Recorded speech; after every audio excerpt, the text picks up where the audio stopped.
धियो यो नः प्रचोदयात्।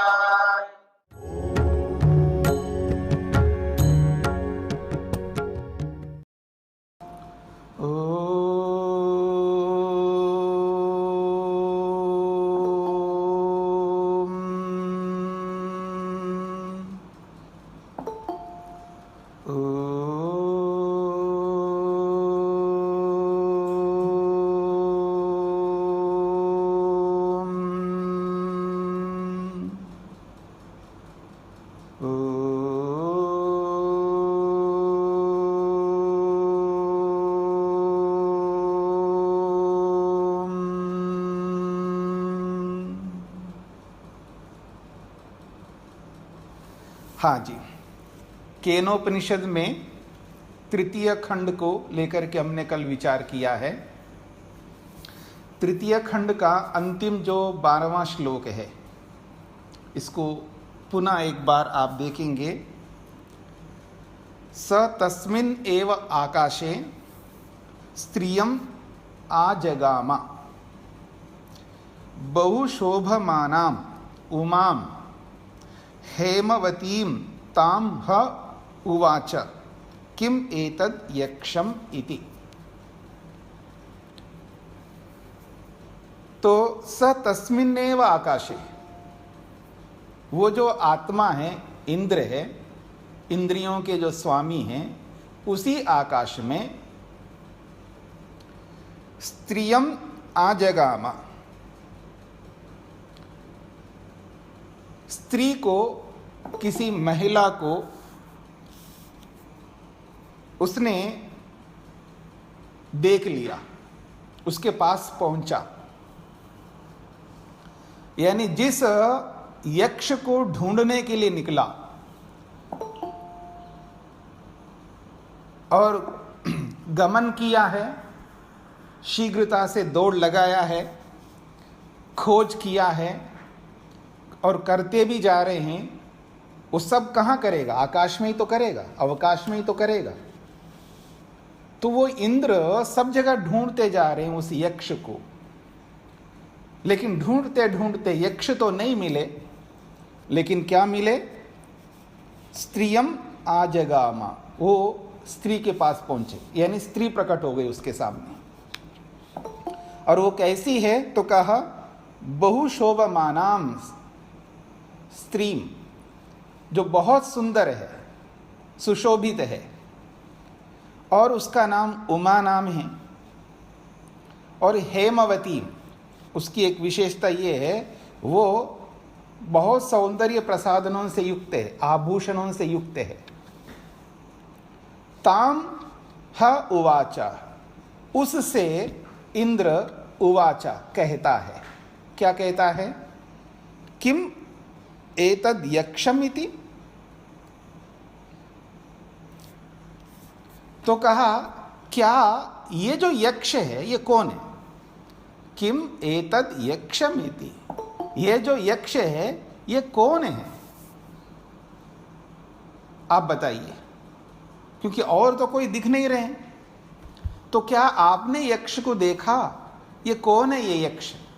जिसे कोई हम ढूंढने के लिए निकलते हैं, कोई सुनसान है, कोई दिख नहीं रहा है, हम उसको ढूंढते जा रहे हैं, ढूंढते जा रहे हैं, और अचानक कोई हमारे सामने आ जाए तो उनसे पूछेंगे ना, क्या आप फलाने व्यक्ति को, अमुक व्यक्ति को आपने देखा? वो कौन है जो अचानक सामने आके और गायब हो गए, धूमिल हो गए, तिरोभाव हो गए, उनका अंतर्धान हो गए एक प्रकार से? वो कौन है यक्ष? ऐसा इंद्र ने उमा नामक स्त्री से प्रश्न किया। अब ये जो कथा है, ये जो कहानी है, जो पीछे से इस तृतीय खंड में हम लोग पढ़ते आ रहे हैं, अग्नि को लेकर के, वायु को लेकर के, फिर इंद्र को लेकर के, ये जो बातें कही जा रही है, इनके पीछे सार क्या है? क्यों ऐसा कहना चाहते हैं? ये कथा क्यों ऐसा प्रस्तुत की है? क्योंकि जड़ वस्तु में तो ऐसा कुछ कर नहीं सकती, न अग्नि न वायु कुछ कर नहीं सकती, उसमें तो चेतना है ही नहीं है, सोच है ही नहीं है। तो जड़ का मतलब जड़ होता है, नॉन लिविंग थिंग। हम चेतन हैं। इसलिए वेद में 2 प्रकार से उपदेश किया गया है। हम एक ही प्रकार के उपदेश को तो समझ पा रहे हैं, लेकिन दूसरे उपदेश को नहीं समझ पाते हैं।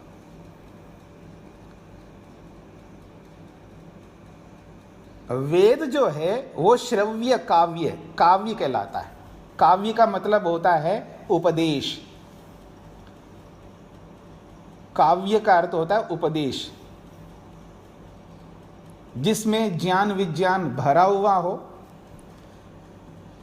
जिसमें सुख, शांति, तृप्ति, संतोष, निर्भयता, स्वतंत्रता, ये सब जिसमें विद्यमान हो, उसको कहते काव्य। तो ये जो काव्य है वो 2 प्रकार का है। एक का नाम है श्रव्य काव्य। श्रव्य का मतलब सुनने योग्य, जिसको सुना जाता है, इसलिए उसको श्रुति भी कहा, क्योंकि सुन सुन करके उसको जानते थे लोग। पहले बहुत अधिक स्मृति उनके पास थी, अथवा यूं कहूं मैं, उन्होंने स्मृति का उपयोग किया, प्रयोग किया है, जैसे आज हम लोग बिल्कुल नहीं करते। हम स्मृति का वैसा प्रयोग नहीं करते जिस प्रकार से प्राचीन काल में वो लोग करते थे। तो उन्होंने सुन सुन करके उसको जाना है, समझा है कि दुनिया में हम आए हैं तो कैसे सुखी रहूं, ये कैसे सुखी हो जाऊं, तृप्त कैसे रहूं, संतुष्ट कैसे रहूं, इसको सुनना होगा, जानना होगा, समझना होगा। क्योंकि मेरे को तो नहीं पता है, तो किसी के माध्यम से ही तो हमको पता लगेगा। तो वो जो माध्यम है वो है श्रुति, जो सुन करके हमें बोध होगा, उसको कहते हैं श्रव्य काव्य। और उस श्रव्य काव्य के माध्यम से हमें दृश्य काव्य को भी समझना पड़ता है। दृश्य काव्य का मतलब जो भी प्रत्यक्ष हमको दिखाई दे रहा है, ये सब दृश्य है। पूरा का पूरा ब्रह्मांड जो है, इसको दृश्य कहते हैं। ये भी एक काव्य है, जिसको सृष्टि नियम कहते हैं। नेचर जिसको आप बोलते हो ना, नेचर अपने आप बताता है आपको कि गलत क्या है, सही क्या है। जब व्यक्ति विरुद्ध आचरण करता है इस सृष्टि के साथ में, अपने आप वो सृष्टि उसको दुख दे देती है, कष्ट दे देती है, अप्रसन्न करती है, असंतुष्ट कर देती है, और भय उत्पन्न करती है सृष्टि, और परतंत्र भी कर देती है। जब सृष्टि के साथ अति करने लगता है व्यक्ति, तो वो दुख देगी। तो इसलिए सृष्टि से भी सीखना होता है हम सबको। इसको कहते हैं दृश्य काव्य। तो परमात्मा ये समझाना चाहते हैं, इस दृश्य काव्य को जान करके, समझ करके हमें आगे बढ़ना है। क्या समझना है? जैसे मैं एक आत्मा अपने आप में अस्तित्व रखता हुआ भी मेरा अस्तित्व ना के बराबर है।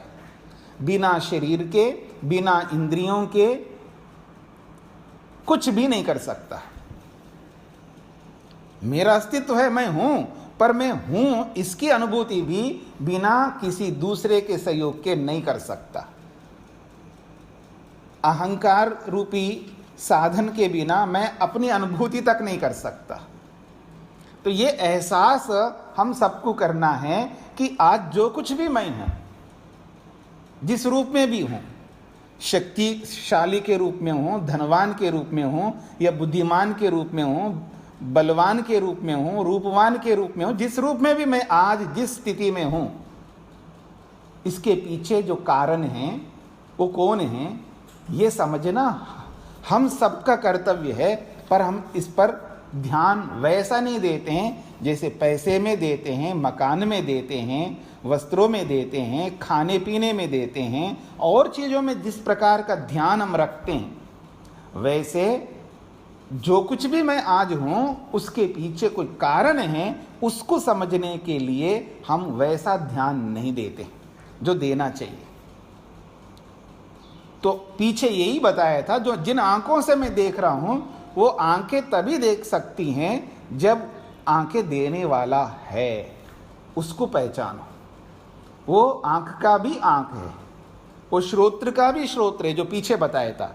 ठीक इसी प्रकार से ये जो पूरा का पूरा ब्रह्मांड है, इस ब्रह्मांड में जो शक्ति है, जो सामर्थ्य है, जिसके कारण से हमें सुख प्राप्त हो रहा है, हम शांति से बैठ रहे हैं, सुन रहे हैं, खा रहे हैं, पी रहे हैं, जो कुछ भी हमें मिल रहा है सुख इस सृष्टि के माध्यम से, पृथ्वी जल अग्नि वायु आकाश के माध्यम से, उनके अंदर जो सामर्थ्य है, जो बल है, वो ऊर्जा है उनके अंदर, उसके पीछे भी कोई कारण है जिसके बिना वो भी कुछ कर नहीं सकते। ये भी बताना इन सब श्लोकों का एक बहुत बड़ा सार है। अब जब मैं समझ नहीं पा रहा हूं तो किससे पूछूं जा करके? किसी से तो पूछूं। तो बुद्धि जो शब्द है वो बुद्धि स्त्रीलिंग में है शब्द, और बुद्धि का अनेक अर्थ होते हैं। बुद्धि शब्द से ज्ञान भी होता है, बुद्धि शब्द से महतत्व भी होता है, बुद्धि शब्द से मन भी होता है। हाँ, याद रखना, बुद्धि शब्द जो है ये मनवाची भी है। योग में मन को बुद्धि शब्द से भी कहा है। तो वो ढूंढ ढूंढ करके आर गया, वो यक्ष उसके सामने प्रकट हुए नहीं है, देख नहीं पा रहे हैं उनको, तो आखिर किसी से तो पूछूं। तो अपनी बुद्धि से ही, स्वयं से ही पूछता है। स्वयं से मतलब अपनी बुद्धि से, मन से पूछता है। तो यहाँ बुद्धि जो है मन है, और बुद्धि शब्द स्त्रीलिंग में है, इसलिए यहाँ पर स्त्रीलिंग में प्रस्तुत किया जा रहा है। तो बुद्धि से पूछता है, वो बुद्धि ही उमा है यहाँ पर, और समस्त सौंदर्य के आभूषणों से युक्त है। उसके अंदर बहुत सारे आभूषण है, याद रखना। उसकी जो क्वालिटीज हैं वो सब उनके आभूषण हैं। मन की जो विशेषता है ना, मन के अंदर जो विशेषता हैं वो सब उनके आभूषण हैं। तो अपने मन से प्रश्न करता है, मन से पूछता है, आखिर ये कौन है, तू ही बता दे। मैं तो जानने के लिए बहुत दौड़ लगाया हूं, लेकिन मैं तो हार गया हूं। अब तू बता दे ये कौन है यक्ष। तो ये यहाँ पर ये वर्णन करके बुद्धि के रूप में, स्त्री के रूप में उसको प्रस्तुत किया है। शब्दों के लिंग को ध्यान में रख करके, नाटक तो नाटक होता है, पर नाटक में कोई पात्र होना चाहिए, वो पात्रता दी है। स्त्री के रूप में एक पात्र दिया है, और वास्तव में वो बुद्धि मन है, यानी अपने मन से पूछता है। जो सायंकालीन मंत्रों में जब आप पढ़ते हैं, जागृतो दूरम उदयति मंत्र से लेकर के जो अंतिम मंत्र हैं वहां तक, अंतिम मंत्र कौन सा है? किसी को याद है? बोलते हैं आप लोग। सुसारथी। हाँ जी, सुसारथी ऋष्वानि। हाँ जी, सुसारथी रश्वानि वयन मनुष्यान, इस मंत्र तक। तो ये जितने में मंत्र हैं, म्यूट करिए, ये जितने भी मंत्र हैं, इन मंत्रों में जो बहुत सारी बातें कही है वो मन से रिलेटेड है, मन के साथ जुड़े हुए हैं। इसलिए शिव संकल्प मस्तु, शिव संकल्प वाला वो कौन? मन। तत् में मनः शिव संकल्प मस्तु, वो मेरा जो मन है वो शिव संकल्प वाला हो। तो यहां पर उस मन को यक्षम शब्द से कहा है वेद मंत्रों में, और यहां इस उपनिषद में यक्ष परमात्मा के लिए कहा। जब कोई उत्तर नहीं दे सकता है तो यक्ष से पूछा जाता है, मन से पूछा जाता है, मन ही उसका उत्तर देता है। प्रश्न भी वही करता है और उत्तर भी वही देता है। अब जड़ पदार्थ कौन से प्रश्न करेंगे, कौन से उत्तर देंगे, आपके मन में आ जाए तो इसको ये समझने का प्रयत्न करिएगा, यानी मन से प्रश्न करवाता स्वयं आत्मा, और मन से ही उत्तर दिलाता स्वयं आत्मा। पीछे तो आत्मा ही है, ये समझ करके चलिएगा। पर मन के बिना, मन के सहयोग के बिना वो कुछ नहीं कर सकता। दूसरी बात यह है, हमारे मन में दो प्रकार का ज्ञान है, एक प्रश्नवाची ज्ञान और एक उत्तरवाची ज्ञान। हमने जो भी जाना है पुस्तकों से पढ़ करके, स्कूल कॉलेजों में जा कर के, माता पिता आदि जितने भी हमारे से बड़े लोगों से, टीवी आदि के माध्यम से, रेडियो के माध्यम से, न्यूज़पेपर्स के माध्यम से, आजकल इंटरनेट के माध्यम से जो भी हमने जानकारी प्राप्त की, वो सारा का सारा ज्ञान विज्ञान मन में स्टोर रहता है, सब रहता है। हाँ, याद रखना। अब उसको उजागर करना, उसको सामने लाना, किस सिचुएशन में, किस परिस्थिति में हम प्रसंग के अनुसार उसको सामने उभारते रहते हैं। तो अपने आप से प्रश्न करना, यानी अपने आप को प्रश्न के रूप में प्रस्तुत करना, ये आत्मा ही करता है मन के माध्यम से।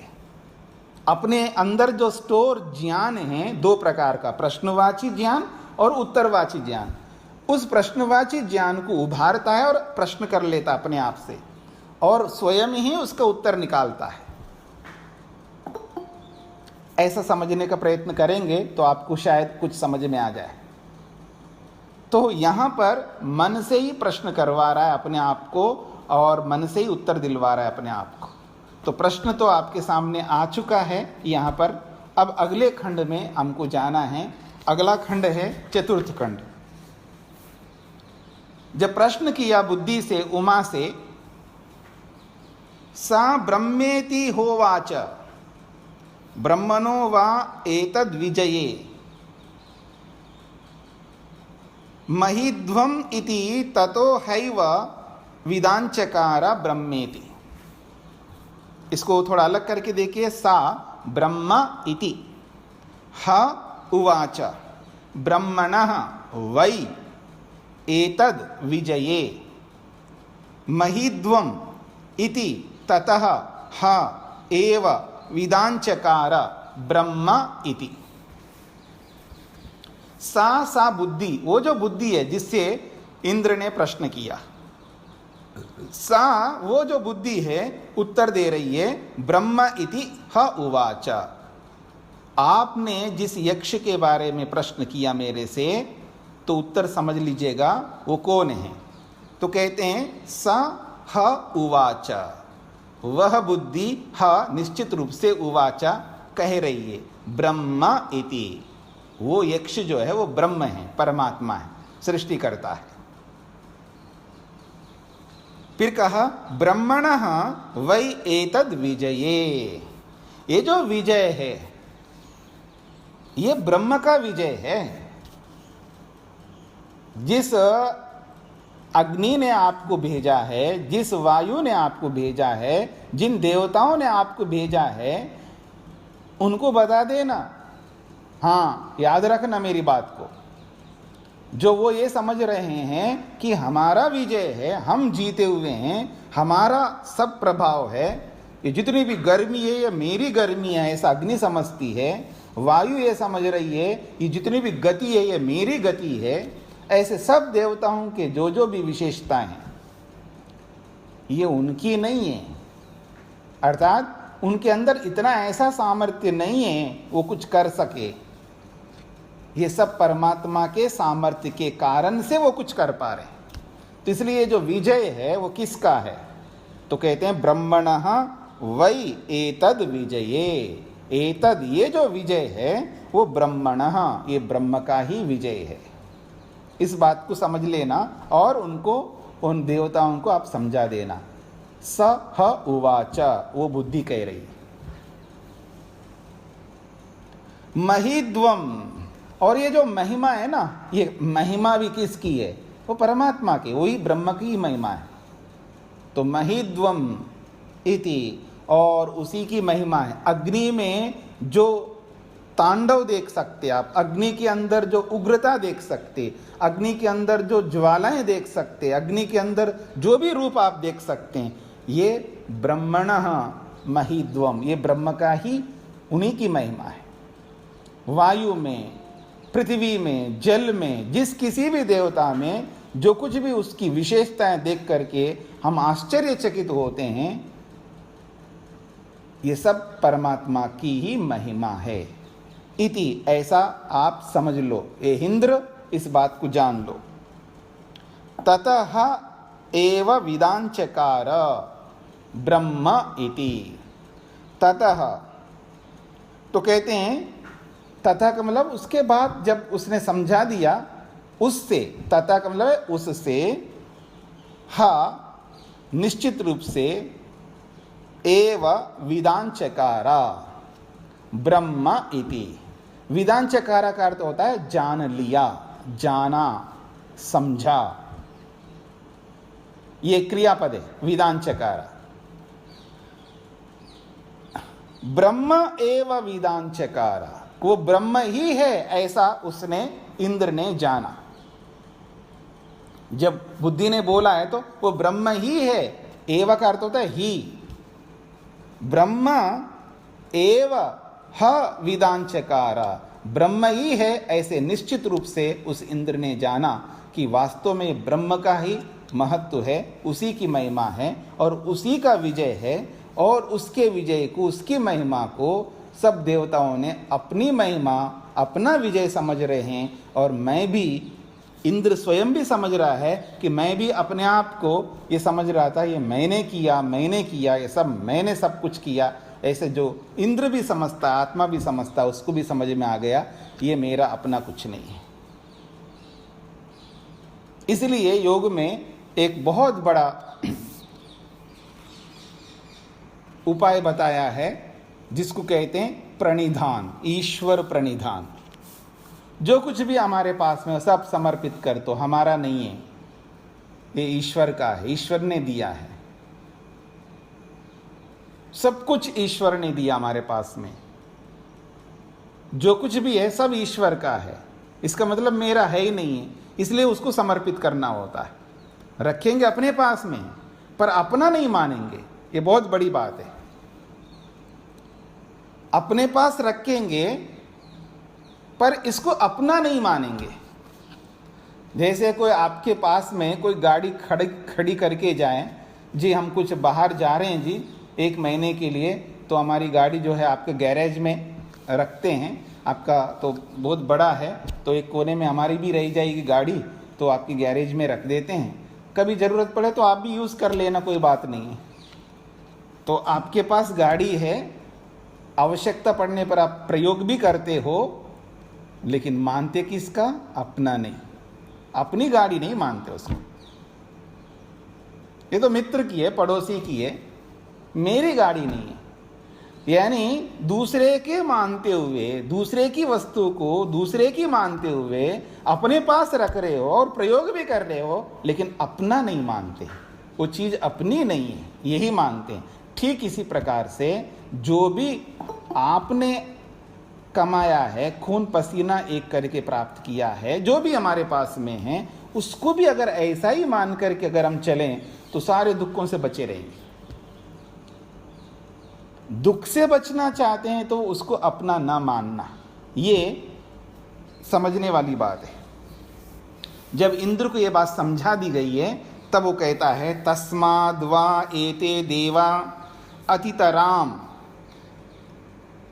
इव अन्यान देवान यद अग्निर्वायुरिंद्रस्ते येन नेदिष्ठम पस्पृशुः ते ही। कहा है ते ही एनत प्रथमो विदांचकार ब्रह्मेति। तस्मात् वै एते देवाः अतितराम इव अन्यान देवान यद अग्निः वायुः इंद्रः ते ह एनत नेदिष्ठम पस्पृशुः ते ह एनत प्रथमः विदांचकार ब्रह्म इति। तस्मात् वै एते देवा अतितराम। तस्मात्, तस्मात् का मतलब उस कारण से, जिस कारण से ये पता लगा कि हमारे में जो सामर्थ्य है, हमारे में जो बल है, वो सब ब्रह्म का है, यक्ष का है, हमारा अपना नहीं है। तस्मात्, उस कारण से, जिस कारण से उनको पता लगा है, तस्मात् उस कारण से, वही निश्चित रूप से, एते देवा, ये सारे के सारे देव क्या किया है इन्होंने? अतितराम। अतितराम का मतलब है अत्यधिक बढ़ चढ़ करके, उत्साहित होकर के उसकी पूजा करने लगे। जिसकी ये शक्ति है, जिसका ये सामर्थ्य है, जिसका ये बल है, जो भी योग्यता है जिस परमात्मा की हैं, तब उन्होंने अतितराम, अधिक बढ़ चढ़ करके, अधिक उत्साहित होकर के उनकी पूजा करने लगे। और अन्यान देवान इव, मानो और देवों को जो जान नहीं पाए, उन सब देवों को भी समझा देना। वायु, अग्नि, इंद्र, जो भी लोग हैं उन सबको। तेह एनत नेदिष्ठम, ते वे सबके सब लोग, वो सबके सब लोग कहते हैं अत्यधिक निकटता से, समीप, नेदिष्ठम का अर्थ होता है बहुत निकटता। जब पता लगता है कि जो भी मेरे को ये सब साधन मिले हैं, इसने मेरे को दिया है, हमें नहीं पता था। जो पीछे से हमें पता ना लगे, दूर रहते हुए, ओट में रहते हुए हमें बहुत सारे हेल्प किया है, सहयोग किया है, पर किसने किया हमें नहीं पता था। लेकिन जब हमें पता लग जाता है आज जो कुछ भी मैं हूँ इनके कारण से हूँ, तो हमारी निकटता होती है, चाहे वो बौद्धिक रूप से हो, चाहे वो वाचनिक रूप से हो, चाहे वो शारीरिक रूप से हो, हम उनके बहुत निकट हो जाते हैं। हमारी जो निकटता है, समीपता, वो बढ़ जाती है। ये सबके साथ होता है। तो इसी दृष्टि से यहां पर भी बोला जा रहा है, तेह एनत नेदिष्ठम पस्पृशुहु, ते वो सारे के सारे देव लोग, एनत उस ब्रह्म को, परमात्मा को, हाँ निश्चित रूप से, नेदिष्टम निकटता से, समीपता से, पस्पृशुहु उनको छू लिया है, यानी उनको आत्मसात कर लिया, या उन्होंने स्वीकार कर लिया। स्पर्श किया ऐसा अर्थ नहीं होगा यहाँ पर, अर्थात उन्होंने निकटता से परमात्मा को स्वीकार कर लिया। हाँ, जो भी बल हमारे पास में, जो भी योग्यता हमारे पास में, ये सब परमात्मा का है। तो जड़ वस्तु तो ये एहसास नहीं कर सकती हैं, एहसास तो आत्मा को करना है, आत्मा को ही करना है, तो हम सबको करना है। तो आज मेरे पास जो भी है वो भी परमात्मा का है, ये एहसास हमें करना है। और उसके साथ साथ में इन जड़ समस्त पदार्थों में, जो भी जड़ पदार्थ हैं, उसमें भी जो शक्ति, सामर्थ्य, बल है, उनमें भी जो योग्यताएं हैं, वो सब ईश्वर के ही है, ऐसा हमें ही समझना है। तो कहा है तेह एनत प्रथमः विदांचकार ब्रह्म इति। तो कह रहे हैं ते, यही लोग, वायु, अग्नि, वायु, इंद्र, ये सब के सब जो है ना, जो जा कर के यक्ष को समझने का प्रयत्न किया था, तो ये सब लोगों ने प्रथमः, सबसे पहले, ब्रह्म इति विदांचकार। हाँ, एनत, एनत का मतलब है इस ब्रह्म को, इस यक्ष को, प्रथमा ब्रह्म इति विदांचकारा, सबसे पहले, प्रथमा का मतलब पहला, तो सबसे पहले इन्हीं देवों ने जाना है कि ये ब्रह्म है, परमात्मा है, ऐसा। बाकी सब जितने भी देव हैं, उन सब देवों में सबसे पहले इन्हीं देवों ने पहचाना है उस ब्रह्म को, इसका ये अभिप्राय है। इसी बात को आगे और बताएंगे, इन देवों में भी निकटता से किसने जाना है, वो बात अगले श्लोक में बताया जा रहा है। तस्माद् वा इंद्रो अतितराम इव अन्यान् देवान् सह एनत् नेदिष्ठं पस्पर्श सही एनत् प्रथमो विदांचकार ब्रह्मेति। तो यहां पर यह बताया जा रहा है तस्मात्, उसी कारण से, जिस कारण से इंद्र ने जाकर के बुद्धि के माध्यम से जान लिया था, मन के माध्यम से जान लिया था, तो तस्मात् इसी कारण से वह निश्चित रूप से इंद्र जो है अतितराम, ये भी उत्साहित हो गया। मैंने जाना उस ब्रह्म को, उस यक्ष को इस रूप में, बहुत उत्साहित होकर के उसने उस परमात्मा को जानने के कारण से उत्साहित होकर के, तो अतितराम इवा का अर्थ होता है मानो अतितराम, वो बढ़ गया। जैसे एकदम अचानक पैसा आ जाए ना आपके पास में, आपके शेयर्स बढ़ जाएं, तो आप बढ़ जाते हो ना, फूल जाते हो आप, हाँ बहुत पैसा मिल गया। और जब शेयर्स आपके घट जाएं, उसके मूल्यांकन कम हो जाए, तो एकदम घट भी जाते हैं। तो किसी चीज की प्राप्ति में आप बढ़ जाते हैं, यानी आप अपने आप को बढ़ा हुआ अनुभव करते हैं, और हानि होने पर अपने आप को निम्न मान लेते हैं। तो ऐसे ही जब इंद्र को ये पता लगा है कि ये ब्रह्म है, ये परमात्मा है, तो वो भी बढ़ जाता है। इसी को कहा अतितराम, अर्थात वो बढ़ गया, उत्साहित हो गया, बहुत प्रसन्नता आ जाती है व्यक्ति के अंदर, खुशी प्राप्त होती है, संतुष्टि मिलती है, प्रसन्नता होती है जीवन में, शांति की अनुभूति करने लगता है। मानो वो बढ़ता नहीं है, आत्मा तो जैसा वैसा रहता है, इसलिए इवा शब्द का प्रयोग किया। इवा मानो कि अतितराम, वो बढ़ गया हो, ऐसा कहना चाह रहे हैं।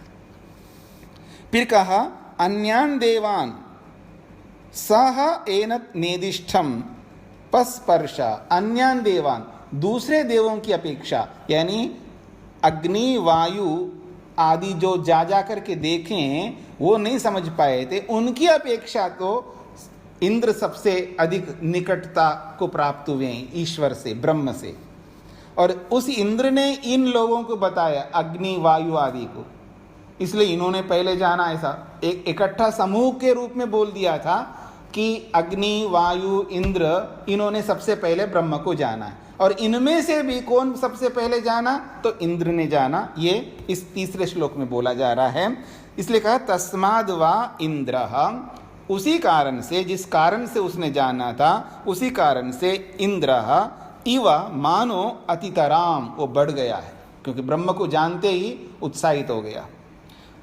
अन्यान् देवान्, दूसरे देवों की अपेक्षा से, अन्यान् देवान्, दूसरे देवों की अपेक्षा से, स एनत् नेदिष्ठम, स वो इंद्र, एनत् इस ब्रह्म को, इस यक्ष को, नेदिष्टम पस्पर्श बहुत निकटता से जाना, यानी बहुत जल्दी ईश्वर को पहचान लिया उसने, ब्रह्म को पहचाना, यक्ष को पहचाना। स एनत् प्रथमः विदांचकार ब्रह्मेति, सब देवताओं में से सबसे पहले स वही इंद्र ने उस परमात्मा को, ब्रह्म को पहचाना, ये इसमें बोला जा रहा है।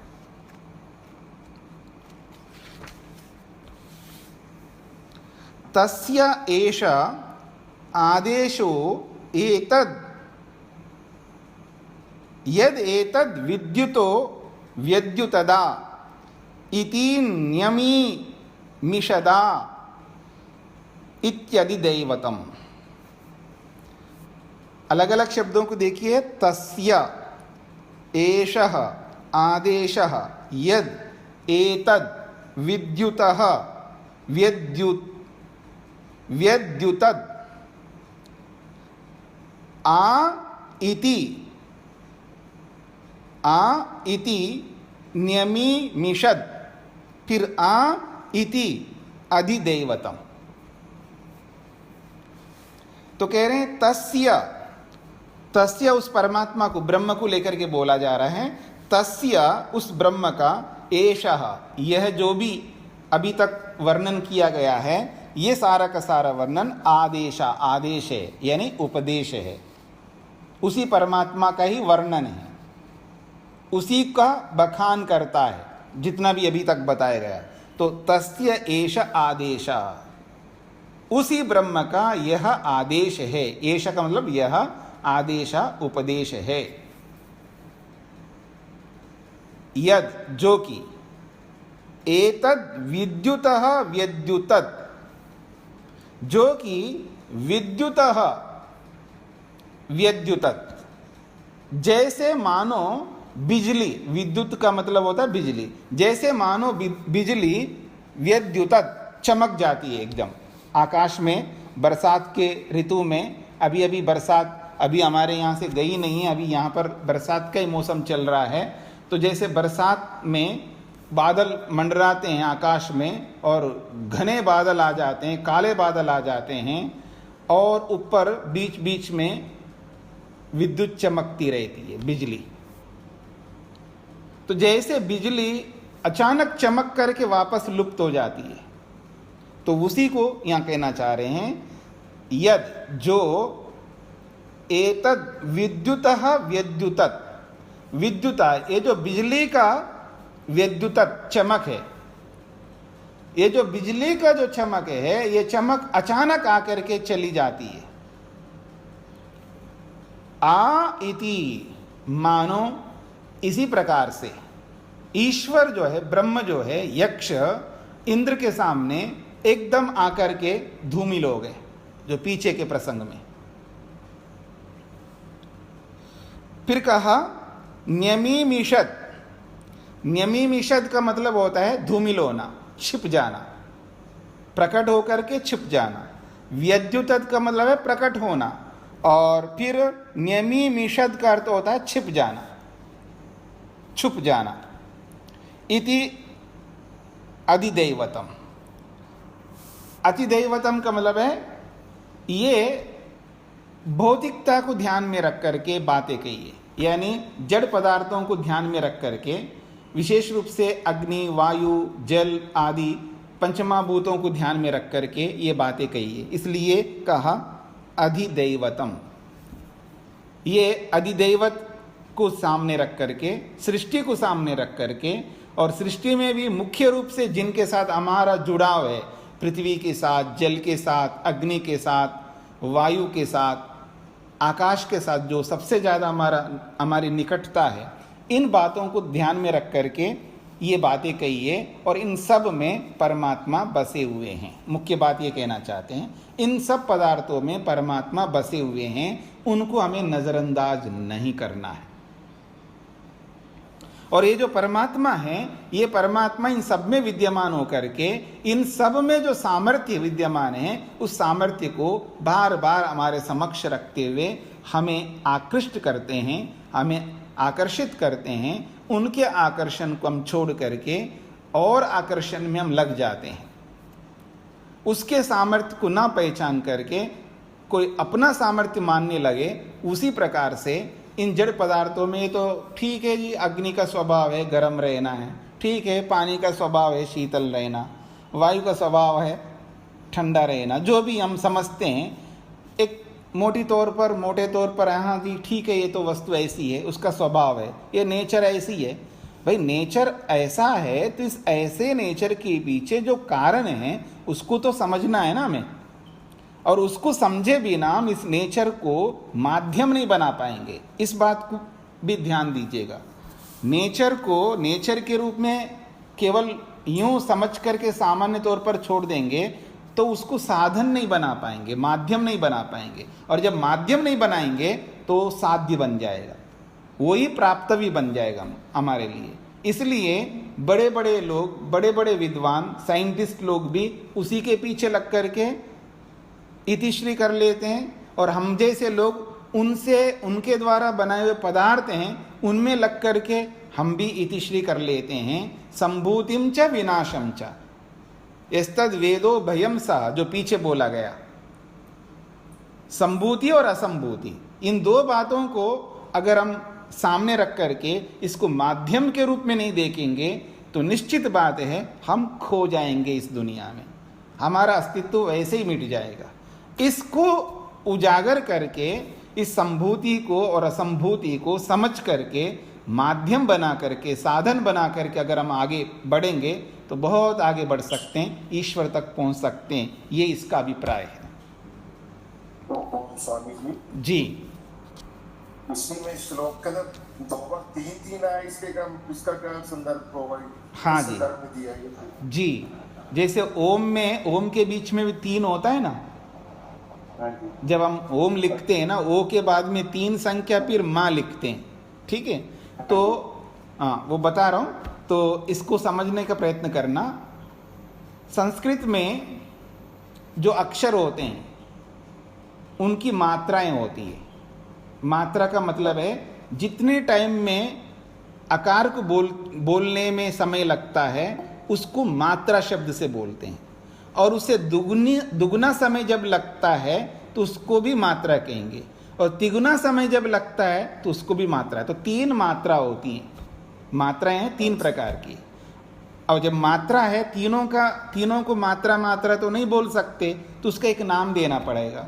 तो एक नाम दिया है, जितना समय लगता है आकार को बोलने में उतनी मात्रा को समय नाम रखा है अरस, और उसे दुगुना समय जिसमें लगता है उस अक्षर को बोलने में उसका नाम रखा है दीर्घ, और तिगुना समय जब लगता है उसका नाम रखा है प्लुत।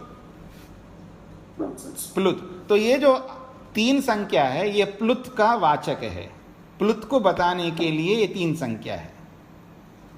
जैसे ओम में भी, ओम में जो ओ है उसको ओ ऐसे नहीं बोल सकते, ओ ऐसा बोलना पड़ेगा, उसको लंबा करना पड़ेगा।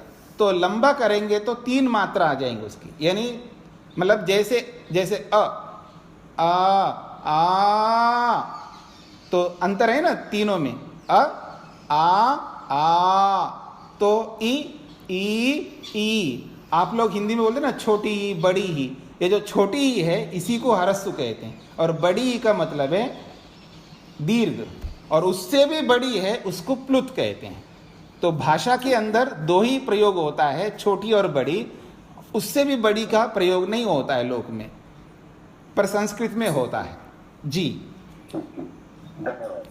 जी, एक प्रश्न आया है मेरे पास में कि एक आदमी गलत खाना खाता है, उदाहरण के लिए मांसाहार करता है। अब मांसाहार करता है तो उसको पता भी नहीं है, माता पिता को भी नहीं पता था, बच्चों को भी पता नहीं है। जैसे माता पिता ने उनको खिलाया, बच्चे भी खा रहे हैं, कुछ पता नहीं उसको बताया नहीं गया, ना आसपास में ऐसा परिवेश है, और वो खाता है। तो क्या इसमें पाप लगता है? प्रश्न है। इसका सीधा समाधान है बिल्कुल पाप लगता है। अब इस उत्तर पर उनका प्रश्न आ सकता है, जब उनको पता ही नहीं है, न पूरा परिवेश ऐसा है, पूरा माहौल ही ऐसा, सब मांसाहार करते हैं और उनको किसी ने बताया नहीं है, और उनको वैसे ही खिलाया गया है और वैसे ही खाते आ रहे हैं, उनका क्या दोष है? ऐसा बोल सकता है कोई, पर केवल उसी सीमित परिवेश में कोई नहीं रहता। और आज वैसे भी ग्लोबलाइजेशन हुआ है, दुनिया बहुत छोटी सी हो गई, सबके पास मोबाइल है आज। हाँ, जो कूड़ा दिल्ली में आपने देखा होगा, कूड़े में भी चुनता है ना कुछ, वहाँ से भी पैसा कमाता है ना बच्चे लोग, उनके पास भी मोबाइल रहते हैं, सबके पास मोबाइल रहते हैं। तो दुनिया तो बहुत छोटी सी हो गई है। हम ये नहीं कह सकते हमें पता नहीं था जी इसलिए हमने किया, तो हमारा क्या गलत है, हमारी क्या गलती है, हमारा क्या दोष है? दोष बिल्कुल होता है, भगवान ने हमें बुद्धि दिए है, साधन दिए हैं, पता लगाना हमारा कर्तव्य है, हम पता नहीं लगाते। एक बात। दूसरी बात ये समझनी है कि जब हम 2 प्रकार की चीजों को देखते हैं, हाँ ये समझने का प्रयत्न करना सभी लोग, ये सबके लिए है। अगर कोई खाता है, मेरी बात समझने का प्रयत्न करना, अगर कोई खाता है तो एक वेज खा रहा है तो दूसरे नॉन वेज खा रहे हैं, तो वेज वाले नॉन वेज वालों को भी देखते हैं और नॉन वेज वाले वेज वालों को भी देखते हैं, धोती पहनने वालों को भी देखते हैं, और आजकल के जैसे कपड़े पहनते हैं उनको भी देखते हैं। तो हर विषय में आप लगाइएगा, तो हमारे सामने एक ही चीज नहीं रहती है, 2-2 होती है। जब 2-2 चीजों को देखते हैं तो हमारी बुद्धि में आना चाहिए दो अंतर क्यों, ये हमारी बुद्धि में आना चाहिए। मैं वेज खा रहा हूं वो नॉनवेज क्यों, ये नॉनवेज वाला सोचे मैं नॉनवेज कर रहा हूं वो वेज क्यों। यदि ये मेरे दिमाग में नहीं आता है इसका मतलब मैं बुद्धि का प्रयोग नहीं करता, मन का प्रयोग नहीं करता, अपने साधनों का प्रयोग नहीं करता। मैं लकीर के फकीर नहीं हूं, मेरे को प्रयोग करना है।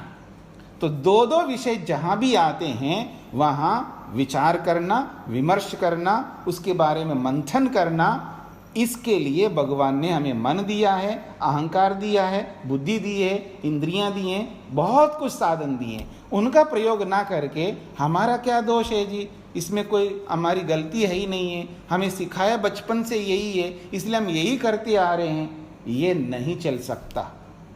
ये सभी प्रश्नों का उत्तर आपको इसमें मिल जाएगा हर विषय के बारे में।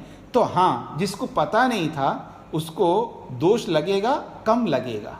जिसको पता है फिर भी वो गलत करता है उसको ज़्यादा दोष लगेगा, यानी ज़्यादा दंड मिलेगा। पता ना होने पर जब दोष करता है तो उसका जो पाप है उसका कम होगा, और पता होने पर भी पाप करता है तो उसका पाप बढ़ेगा। तो कम ज़्यादा तो होगा, योग्यताओं के ऊपर दंड मिलेगा। याद रखना, मेरे को सबसे ज़्यादा दंड मिलेगा, मेरा आश्रम संन्यास आश्रम है, और गृहस्थ आश्रम वालों को भी दंड मिलेगा, मेरे से कम मिलेगा, इसलिए आप बच गए, चिंता मत करना। इसका ये अर्थ नहीं है कि हम गलत करते रहें, दुख तो सबको मिलेगा, किसी को ज़्यादा मिलेगा, किसी को कम मिलेगा। तो इसलिए हम ये नहीं कर सकते हैं कि हमें पता नहीं था इसलिए हमारा कोई दोष नहीं है, ये बिल्कुल नहीं हो सकता, ये सबके लिए होगा।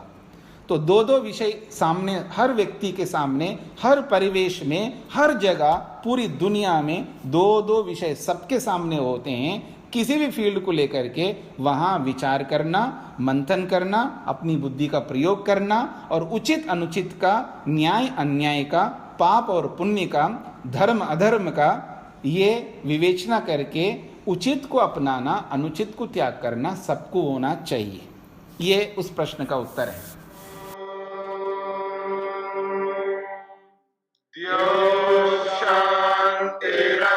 शांतिरंतरिक्षं शांति पृथिवी शांतिरापः शांतिरोषधयः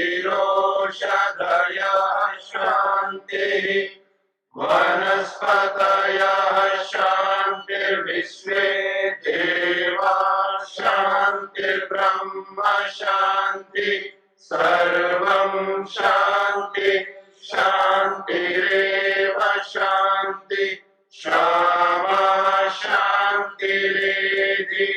ओम शांति शांति शांति।